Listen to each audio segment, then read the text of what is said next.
June 20, 1970. The Sea of Okhotsk. The water is freezing. The pressure is crushing. We are deep inside the Iron Bastion, the staging ground of the Soviet Navy. A United States nuclear attack submarine, the USS Tautog, is on patrol. It is executing a critical surveillance mission known as Operation Holystone.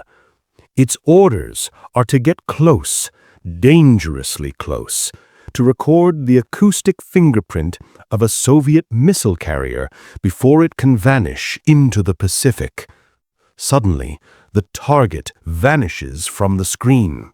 The American sonar operators think the Soviet sub is surfacing. They are wrong. It is turning.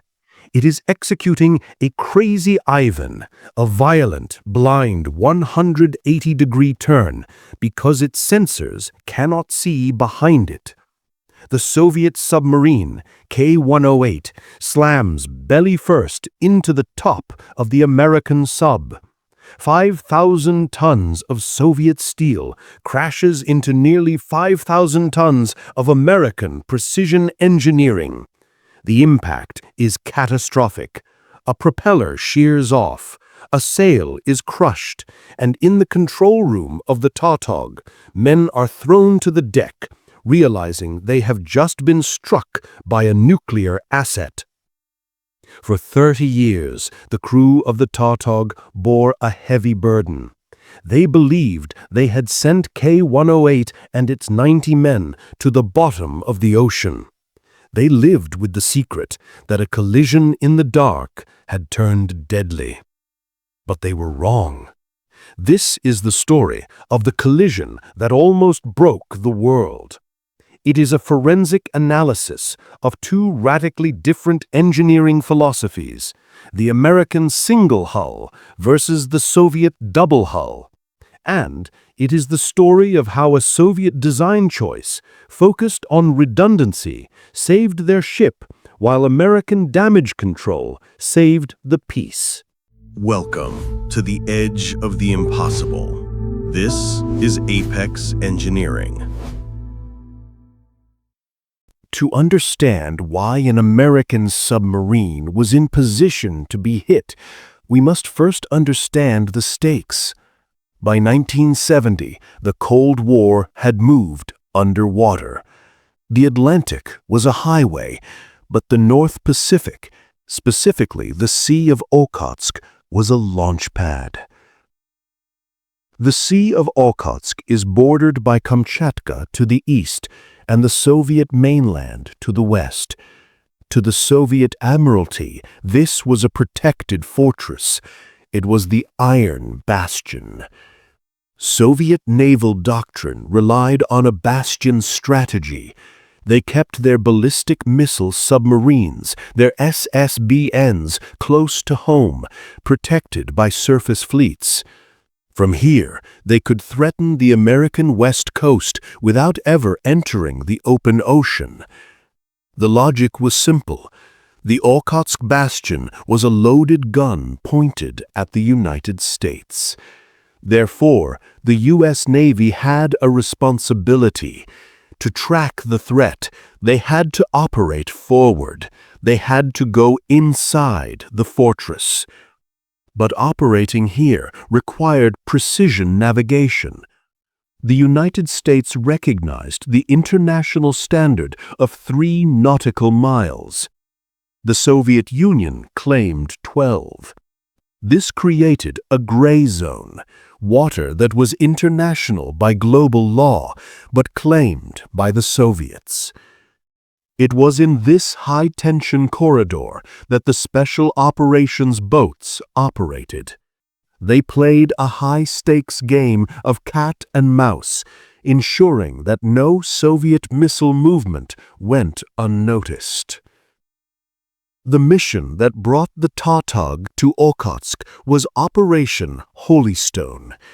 It was one of the most vital intelligence programs of the Cold War. Satellites can see silos from space, but they cannot see underwater. The U.S. Navy needed to know what the enemy sounded like to effectively track them. Every submarine has a unique acoustic fingerprint. If you record this signature, the gears, the prop, the flow noise, you can track that specific boat across the entire ocean.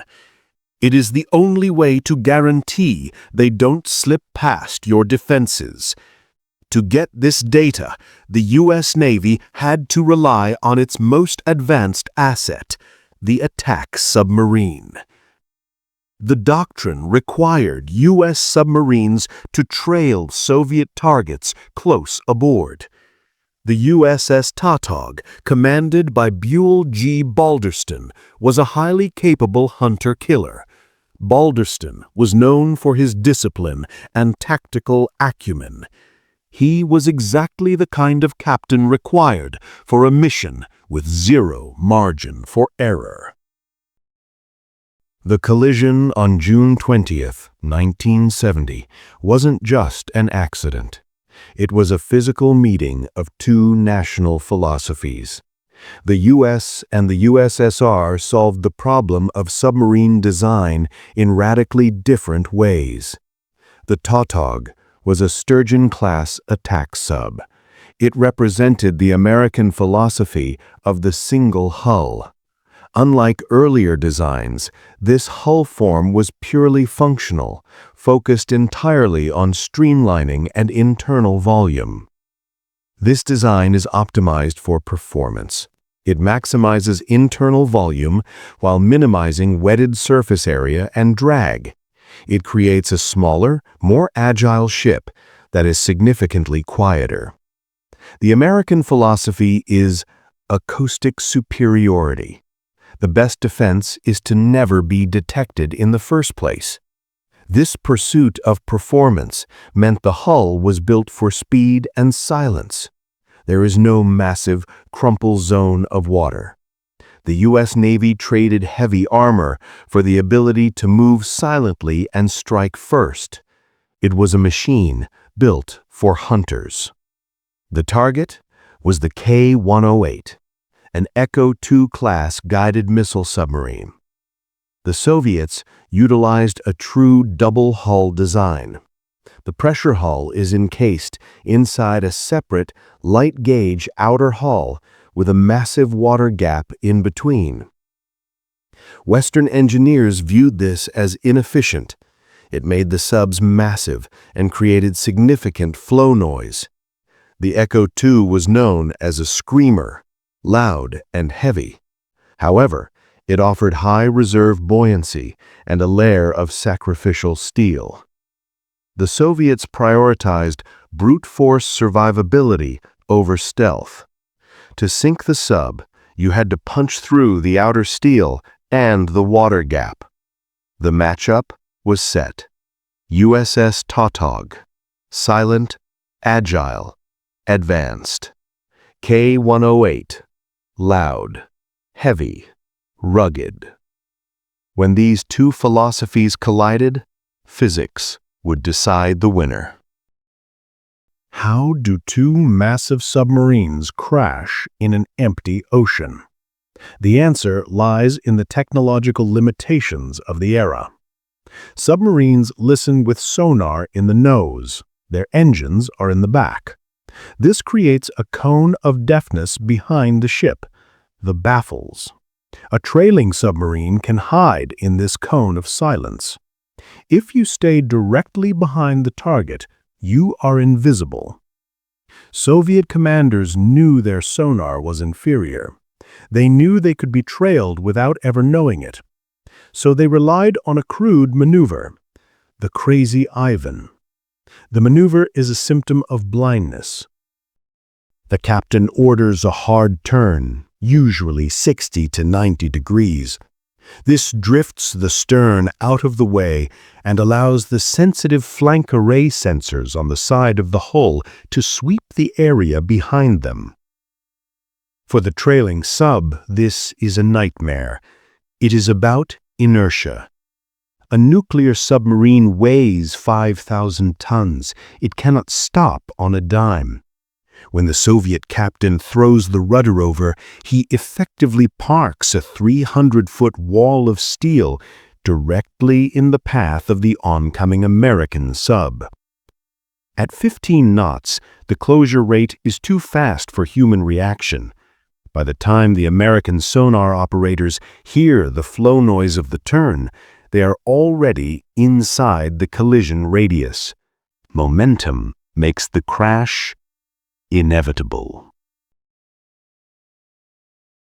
June 20th, 1970. The Tautog is patrolling deep within the Sea of Okhotsk. Her sonar operators have a contact, K-108, Black Lila. Commander Balderston orders the trail to gather the required data. The tracking conditions are treacherous. The Tautog is operating with a temporary handicap, not mechanical, but physical. The BQQ-2 is a massive listening device, but passive sonar has a fatal flaw. It gives you direction, but not depth. Without risking a loud maneuver to triangulate, the crew is tracking a moving target in 3 dimensions with essentially 2D data. For hours, they shadow the Soviet boat, using intuition and experience to fill in the gaps. Then, the signal changes. The trace of K-108 vanishes. The signal strength drops. Lacking precise depth data, the operators interpret this as the target moving away and up. They report, "Target is shallow." They are wrong. K-108 isn't surfacing. She is descending and turning. The signal dropped because the Soviet sub's hull is masking its own noise during a Crazy Ivan turn. Commander Balderston, trusting his team's analysis, maintains his depth. He believes he is safe underneath the Soviet boat. At that exact moment, the suction takes hold. K-108 slams belly first into the top of Tautog. Visuals, violent impact, sparks underwater. The sound of screeching metal is deafening. The impact geometry puts the Tautog at a severe disadvantage. The K-108's stern, housing the massive twin screws, crashes down on the Tautog's superstructure. One of the Soviet propellers, spinning at cruising speed, strikes the hardened steel of the Tautog's sail. The force is unimaginable. The propeller blade slices into the sail. The torque is so great that a massive section of the Soviet screw shears off, embedding itself deeply into the American submarine. Inside the Tautog, the ship heels over, but discipline holds. Men are thrown from their feet, but they immediately scramble back to their stations. The stealth patrol has turned into a fight for survival. But the impact was just the beginning. Immediately following the crash, the sonar room on Tautog captures a terrifying sound profile. The operators don't hear a mechanical whine. They hear something worse. They heard a series of violent metallic crunches. To the trained ears in the sonar room, this sounded exactly like a pressure hull collapsing under the crushing weight of the ocean. The Tautog crew believes they are listening to the death throes of the Soviet submarine. They prepare for the possibility that they have just started World War III. This is where American training takes over. Commander Balderston does not panic. He initiates the most intense procedure in the submarine playbook: rig for ultra quiet. The ship is instantly transformed. Every non-essential system is killed. The lights are dimmed. Crewmen remove their shoes to walk in socks. Speaking is forbidden unless it's an operational whisper. But silence requires engineering sacrifice. The S-5W reactor, the beating heart of the ship, must be silenced. Commander Balderston orders the reactor coolant pumps stopped. The S-5W has a secret weapon: natural circulation.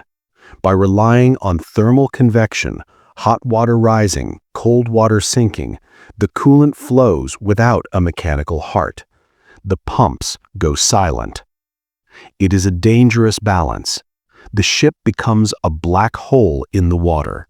No engine whine, no pump noise, just a silent steel tube drifting through the hostile dark using the physics of heat to stay alive. Using this ghost mode capability, Tautog slips away. It is a masterclass in damage control, limping a broken ship back toward the open Pacific right under the enemy's nose. The journey back to Pearl Harbor was a long, silent transit. The crew bore the weight of what they believed had happened. Tautog arrived in Hawaii under cover of darkness. The Navy immediately sequestered the ship. They pulled her into dry dock. And there it was. Embedded in the steel of the sail was a large fragment of a propeller. It wasn't American steel. It was Soviet. This was the proof of the collision. The logbooks were classified. The crew was sworn to secrecy. To the public, the Navy offered a plausible cover story: collision with an iceberg. It explained the damage while protecting the sensitive nature of the mission. Submarines operating in the North Pacific often encounter ice. It was a cover story that allowed both sides to de-escalate. The Americans braced for a diplomatic fallout, but the Kremlin was silent. Why? Because the Soviet Navy likely realized the collision occurred during their own blind maneuver. To admit that an American sub was that close, undetected, would be an admission of the gaps in their own defenses. So the Soviets buried the incident too. For 30 years, the Tautog crew lived with the guilt. History recorded K-108 as lost, but in 1991, the Soviet Union collapsed and the truth surfaced. K-108 wasn't at the bottom of the sea. She had survived. The survival of K-108 highlighted the one distinct advantage of the Soviet double-hull philosophy. When Tautog smashed into her, the impact shredded the outer hull. But this redundancy saved them. The outer hull acted as sacrificial armor. The water-filled gap absorbed the energy. The inner pressure hull remained intact. If K-108 had been a streamlined Western submarine, the impact likely would have been fatal. The Soviet preference for heavy, redundant designs provided the margin of error they needed. Additionally, the massive reserve buoyancy, often criticized as inefficient by Western standards, kept the ship afloat despite the flooding. The crunching noises the Americans heard were simply the outer hull tearing away, not the pressure hull imploding. Years later, the captain of K-108, Boris Bogdasarian, confirmed that while the ship was crippled, not a single man died. The collision between the Tautog and the K-108 was a wake-up call. It forced a re-evaluation of the risks involved in close-range surveillance. Operation Holystone had delivered vital data, but the K-108 incident proved the risks were becoming unmanageable. The gray zone was too volatile. Strategic analysts recognized the danger of inadvertent escalation. The Tautog incident is often cited as the moment the U.S. Navy decided to refine its tactics, moving away from rubbing hulls to more sophisticated standoff methods. The cowboy era of close-quarters espionage began to close. Commander Buell Balderston brought his crew home safe. He had navigated a crippled ship through hostile waters, a feat of leadership that earned him the Legion of Merit. However, the diplomatic sensitivity of the incident meant his heroism went uncelebrated. Balderston completed his command tour and retired with honor, but the mission remained classified. He passed away in 1986, never knowing that the K-108 had survived. He went to his grave carrying a burden of guilt he didn't need to bear. The collision happened because of a physical limitation, the blind spot. The Tautog had to get close to hear. The K-108 had to turn to see. To hear a quiet Russian submarine from a safe distance, you need to capture low-frequency sound waves. But physics dictates a hard rule. To catch a long wave, you need a long receiver, the aperture. You cannot simply bolt a bigger sensor to the hull. The submarine is too small, and its own flow noise is too loud. It would be like trying to hear a whisper while standing next to a jet engine. The collision validated a new doctrine that was already in development, the towed array. Instead of fighting the submarine's noise, they left it behind. Engineers created a neutral buoyant cable, sometimes over a mile long, filled with hydrophones. This array trails far behind the vessel, deep in the silent water. By electronically combining the signals from hundreds of microphones along that mile-long wire, the computer creates a virtual aperture, immense in size. This changed everything. It essentially gave American commanders God mode, situational awareness. They could now detect a Soviet contact from the second convergence zone, dozens of miles away. The towed array neutralized the threat of the Crazy Ivan. With this innovation, American subs could see into the blind spot from miles away. The tactical necessity for the blind turn and the need to follow close enough to be hit was gone. Technology solved the problem that had nearly caused a war. And what of the ships themselves? The USS Tautog was repaired and returned to service. She earned a nickname, the Terrible T. She became a legend in the fleet, serving for another 2 decades as a frontline hunter in the Pacific. In 1997, she was decommissioned, her job done. Her reactor compartment was buried in Hanford, Washington, and her steel was recycled. A quiet end for a warrior. K-108 limped back to port, a testament to the durability of her double hull. She was repaired and served the Soviet Navy for another 10 years before being retired as the Soviet Union fell. The Tautog and the K-108 are gone, but the engineering debate, performance versus redundancy, continues. The United States Navy analyzed the data and made a conscious choice. They stuck with the streamlined hull for the Los Angeles, Seawolf, and Virginia classes. Why? Because the U.S. Navy prioritizes acoustic dominance. A single streamlined hull is quieter and more hydrodynamic. The U.S. doctrine is to use superior sensors and stealth to avoid being hit in the first place. They bet on technology over armor.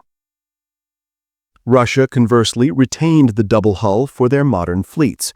While Western analysts criticize the extra weight and noise, the Russians have a specific reason: the Arctic. In the Arctic, a submarine must be able to surface through thick ice to launch missiles or communicate. Surfacing through ice puts immense load on the superstructure. The double hull provides the necessary ruggedness and reserve buoyancy to punch through the ice pack without risking the pressure hull. It is a case of design following environment. The Americans build for open ocean stealth. The Russians build for ice-covered survival.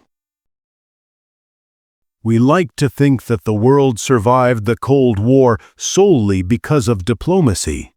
But on June 20, 1970, in the freezing dark of the Sea of Okhotsk, it came down to engineering and discipline. Two captains, blinded by the physics of the ocean, collided. If the K-108 had been a lighter, streamlined design, that collision would likely have been fatal. The inefficient Soviet redundancy provided the margin of safety needed to keep 90 men alive. If the Tautog crew had been less disciplined, or if their damage control had failed, the ship might have been lost, sparking a crisis the world was not ready for. The Tautog incident teaches us that in high-stakes engineering, every design choice has a consequence. The Americans chose stealth and speed. The Soviets chose mass and redundancy. On that day in 1970, the steel held, and the world kept turning.